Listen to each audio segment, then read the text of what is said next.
Capítulo 14. Por aquele tempo, ouviu o tetrarca Herodes a fama de Jesus e disse aos que o serviam: Este é João Batista. Ele ressuscitou dos mortos e por isso nele operam forças miraculosas.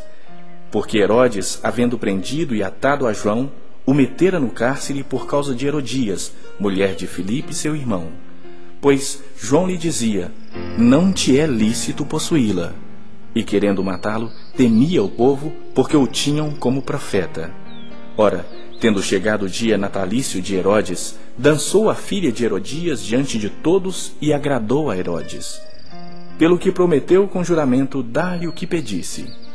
Então ela, instigada por sua mãe, disse: Dá-me aqui num prato a cabeça de João Batista. Entristeceu-se o rei, mas por causa do juramento e dos que estavam com ele à mesa, determinou que lhe a dessem. E deu ordens e decapitou a João no cárcere. Foi trazida a cabeça num prato e dada à jovem, que a levou à sua mãe. Então vieram seus discípulos, levaram o corpo e o sepultaram.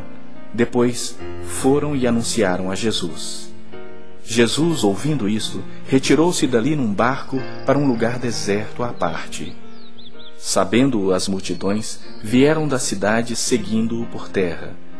Desembarcando, viu Jesus uma grande multidão, compadeceu-se dela e curou seus enfermos. Ao cair da tarde, vieram os discípulos a Jesus e lhe disseram: O lugar é deserto e vai adiantada a hora. Despede, pois, as multidões, para que, indo pelas aldeias, comprem para si o que comer. Jesus, porém, lhes disse: Não precisam retirar-se. Dai-lhes vós mesmos de comer. Mas eles responderam: Não temos aqui senão 5 pães e 2 peixes. Então ele disse: Trazei-mos. E tendo mandado que a multidão se assentasse sobre a relva, tomando os 5 pães e os 2 peixes, erguendo os olhos ao céu, os abençoou. Depois, tendo partido os pães, deu-os aos discípulos e estes às multidões. Todos comeram e se fartaram, e dos pedaços que sobejaram, recolheram ainda 12 cestos cheios. E os que comeram foram cerca de 5.000 homens, além de mulheres e crianças. Logo a seguir, compeliu Jesus os discípulos a embarcar e passar adiante dele para o outro lado, enquanto ele despedia as multidões. E despedidas as multidões, subiu ao monte a fim de orar sozinho. Em caindo a tarde, lá estava ele só. Entretanto, o barco já estava longe, a muitos estádios da terra, açoitado pelas ondas, porque o vento era contrário.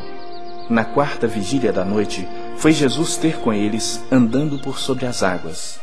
E os discípulos, ao verem-no andando sobre as águas, ficaram aterrados e exclamaram: É um fantasma! E tomados de medo, gritaram. Mas Jesus imediatamente lhes disse: Tende bom ânimo. Sou eu, não temais. Respondendo-lhe Pedro, disse: Se és tu, Senhor, manda-me ir ter contigo por sobre as águas. E ele disse: Vem. E Pedro, descendo do barco, andou por sobre as águas e foi ter com Jesus.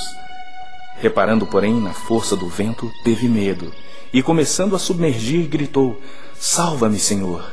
E prontamente Jesus, estendendo a mão, tomou-o e lhe disse: Homem de pequena fé, por que duvidaste?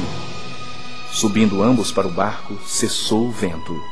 E os que estavam no barco o adoraram, dizendo: Verdadeiramente és filho de Deus. Então, estando já no outro lado, chegaram à terra em Genezaré. Reconhecendo-o os homens daquela terra, mandaram avisar a toda a circunvizinhança e trouxeram-lhe todos os enfermos, e lhe rogavam que ao menos pudessem tocar na orla da sua veste. E todos os que tocaram ficaram sãos.